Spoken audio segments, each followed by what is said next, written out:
สวัสดีครับนักเรียนวีคนี้วีคที่7เราจะมาเรียนเกี่ยวกับวีรกรรมสุนัขทั่วโลกนะครับว่าทำอะไรได้บ้างครับ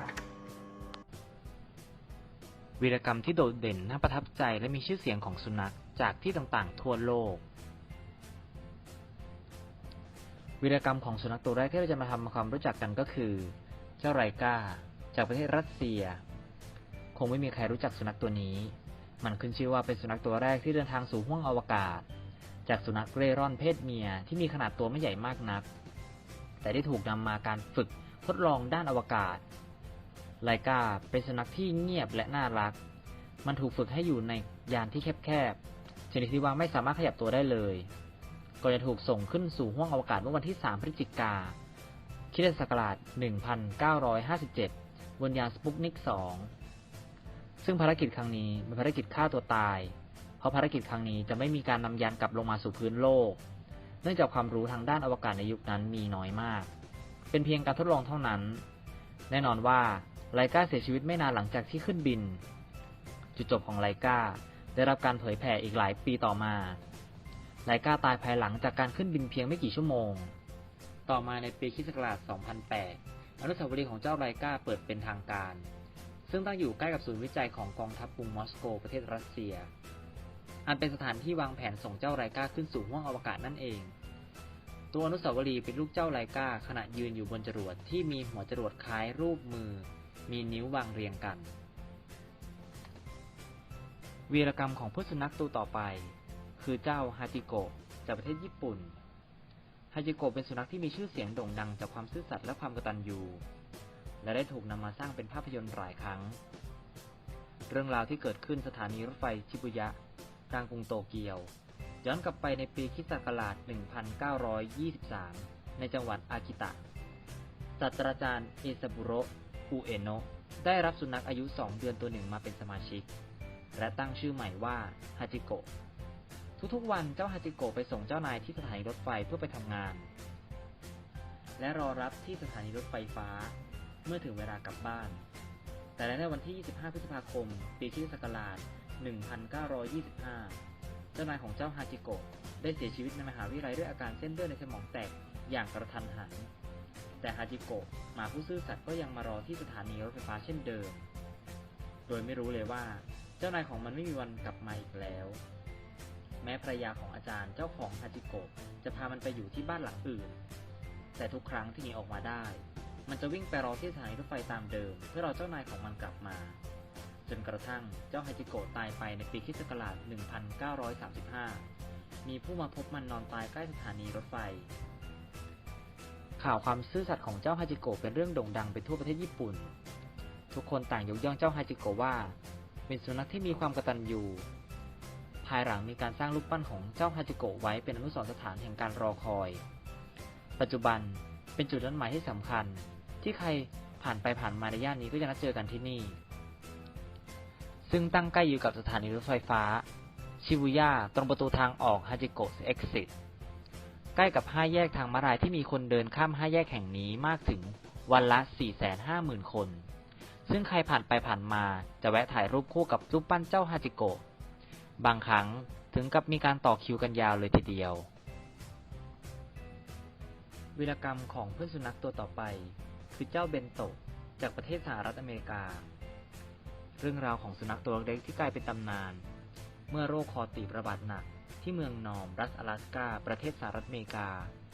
มีผู้คนได้รับบาดเจ็บล้มตายลงเรื่อยๆเพราะไม่มียารักษาตอนนั้นการขนส่งต่างๆอยู่ชะงักเนื่องจากสภาพอากาศเลวร้ายที่สุดเบนโตะและกลุ่มน้องหมาลากเลื่อนได้ถูกรับเลื่อนให้ทำภารกิจเดินทางไปรับยา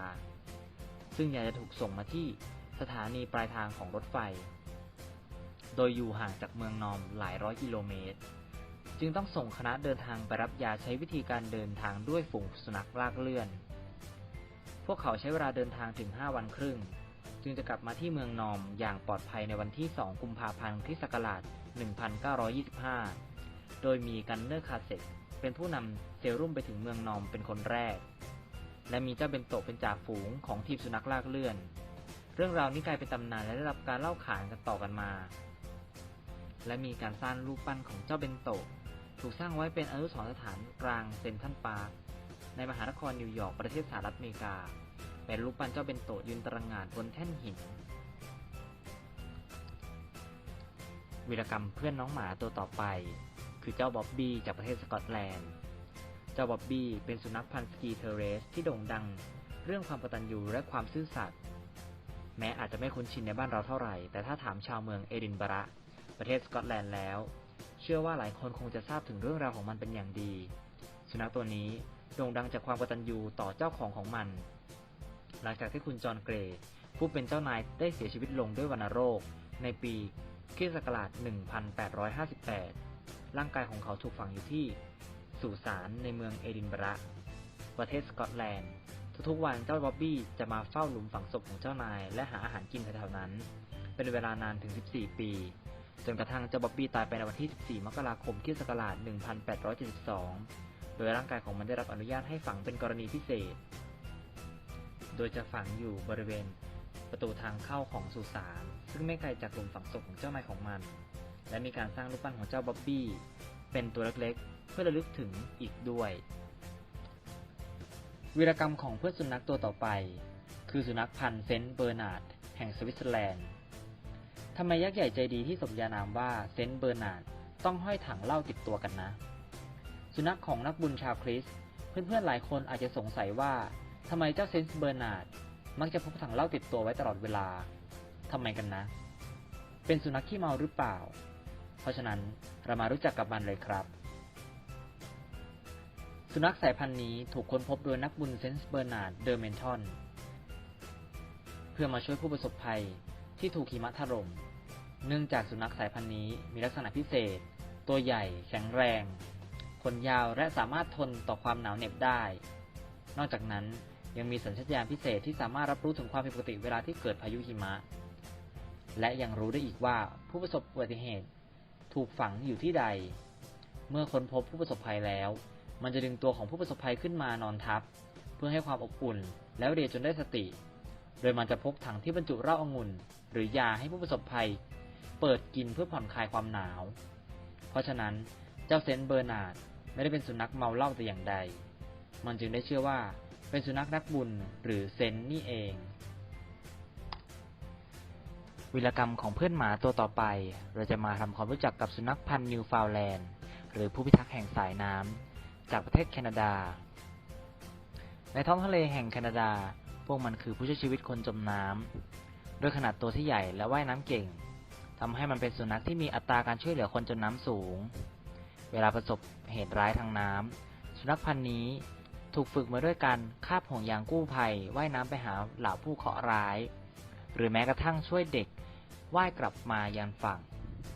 นิวฟาวน์แลนด์เป็นสุนัขที่ถือกำเนิดขึ้นเคียงข้างกับเหล่านักตกปลาและชาวประมงแม้ว่าต้นกำเนิดของสุนัขพันธุ์นี้จะเป็นอย่างไรก็ตามก็คงไม่ปฏิเสธได้ว่านิวฟาวน์แลนด์เป็นสุนัขที่ตัวใหญ่และต้องการการออกกำลังกายจึงไม่เหมาะสมกับคนที่มีพื้นที่จำกัดแม้แต่จะดูตัวใหญ่น่ากลัวแต่พวกมันก็เป็นหนึ่งในสุนัขที่ได้มีนิสัยเป็นมิตรและอ่อนโยนต่อเด็กคนที่ชื่นชอบนิวฟาวน์แลนด์ถึงต้องบอกว่าสุนัขสายพันธุ์นี้ถือว่าเป็นพี่เลี้ยงเด็กมืออาชีพเลยทีเดียว